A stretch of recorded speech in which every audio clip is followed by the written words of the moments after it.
real truths are heresies. They cannot be spoken. Only discovered, whispered, and perhaps read.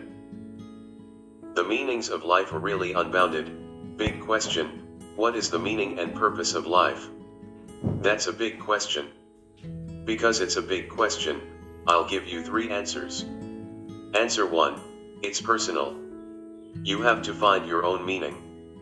Any piece of wisdom anybody else gives you, whether it's Buddha or me, is going to sound like nonsense.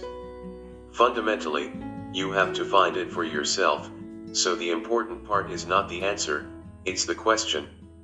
You just have to sit there and dig with the question. It might take you years or decades. When you find an answer you're happy with, it will be fundamental to your life. Answer 2, there is no meaning to life. There is no purpose to life. Osho said, it's like riding on water or building houses of sand. The reality is you've been dead for the history of the universe, 10 billion years or more.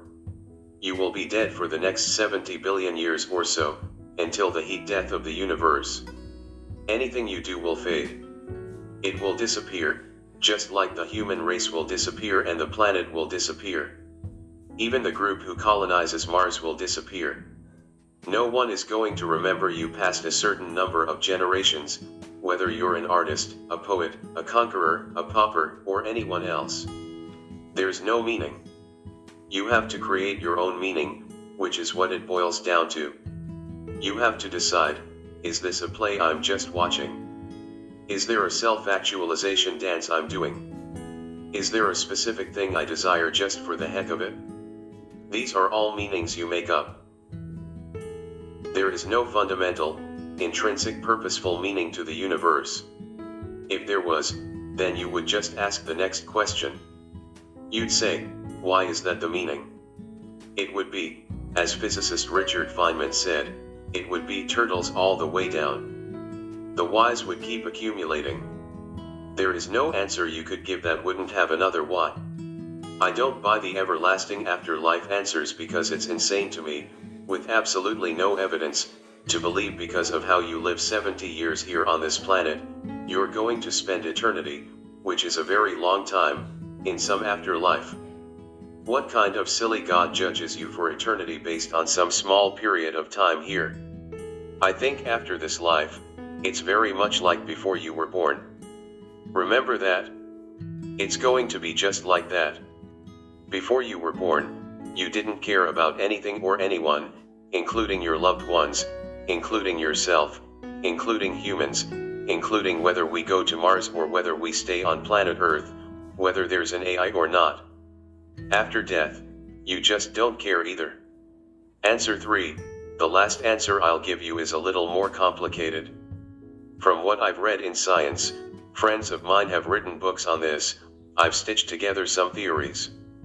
Maybe there is a meaning to life, but it's not a very satisfying purpose. Basically, in physics, the arrow of time comes from entropy. The second law of thermodynamics states entropy only goes up, which means disorder in the universe only goes up, which means concentrated free energy only goes down. If you look at living things, humans, plants, civilizations, what have you, these systems are locally reversing entropy. Humans locally reverse entropy because we have action. In the process, we globally accelerate entropy until the heat death of the universe. You could come up with some fanciful theory, which I like, that we're headed towards the heat death of the universe. In that death, there's no concentrated energy, and everything is at the same energy level. Therefore, we're all one thing. We're essentially indistinguishable. What we do as living systems accelerates getting to that state. The more complex system you create, whether it's through computers, civilization, art, mathematics, or creating a family, you actually accelerate the heat death of the universe. You're pushing us towards this point where we end up as one thing. For live by your values. What are your core values? I've never fully enumerated them, but a few examples. Honesty is a core value. By honesty, I mean I want to be able to just be me. I never want to be in an environment or around people where I have to watch what I say. If I disconnect what I'm thinking from what I'm saying, it creates multiple threads in my mind. I'm no longer in the moment now. I have to be future planning or past regretting every time I talk to somebody. Anyone around whom I can't be fully honest, I don't want to be around. Before you can lie to another, you must lie to yourself.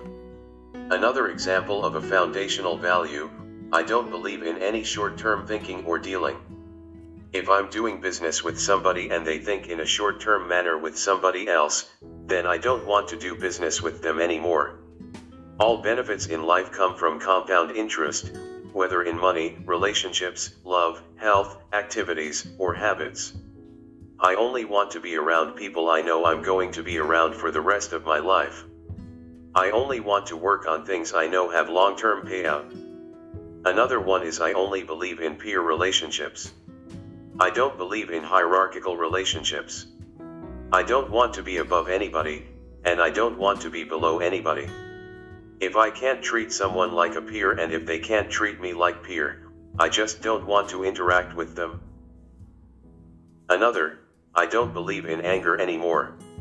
Anger was good when I was young and full of testosterone, but now I like the Buddhist saying, anger is a hot coal you hold in your hand while waiting to throw it at somebody. I don't want to be angry, and I don't want to be around angry people. I just cut them out of my life. I'm not judging them. I went through a lot of anger too. They have to work through it on their own. Go be angry at someone else, somewhere else. I don't know if these necessarily fall into the classical definition of values, but it's a set of things I won't compromise on and I live my entire life by. For I think everybody has values. Much of finding great relationships, great co-workers, great lovers, wives, husbands, is finding other people where your values line up. If your values line up, the little things don't matter. Generally, I find if people are fighting or quarreling about something, it's because their values don't line up.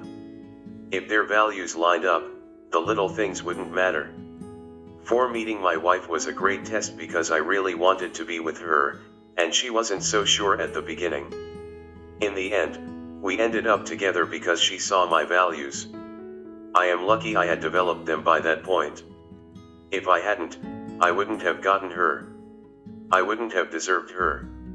As investor Charlie Munger says, to find a worthy mate, be worthy of a worthy mate.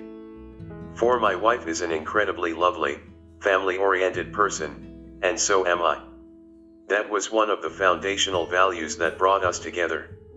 The moment you have a child, it's this really weird thing, but it answers the meaning of life, purpose of life, question. All of a sudden, the most important thing in the universe moves from being in your body into the child's body. That changes you. Your values inherently become a lot less selfish. For rational Buddhism, the older the question, the older the answers. You've called your philosophy rational Buddhism. How does it differ from traditional Buddhism? What type of exploration did you go through?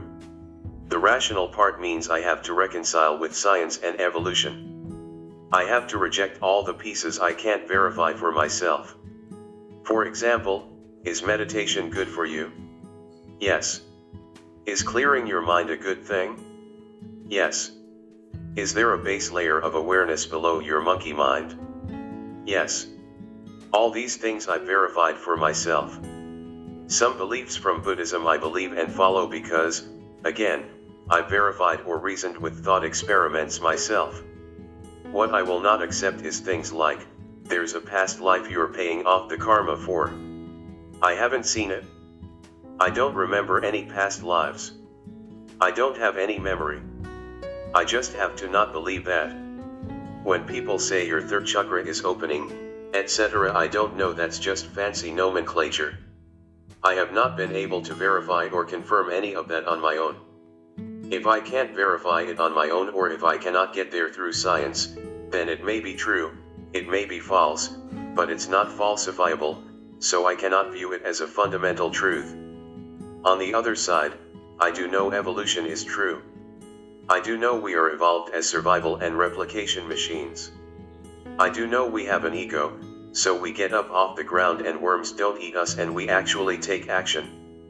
Rational Buddhism, to me, means understanding the internal work Buddhism espouses to make yourself happier, better off, more present and in control of your emotions, being a better human being. I don't subscribe to anything fanciful because it was written down in a book. I don't think I can levitate. I don't think meditation will give me superpowers and those kinds of things. Try everything, test it for yourself, be skeptical, keep what's useful, and discard what's not. I would say my philosophy falls down to this. On one pole is evolution as a binding principle because it explains so much about humans, on the other is Buddhism, which is the oldest, most time-tested spiritual philosophy regarding the internal state of each of us. I think those are absolutely reconcilable.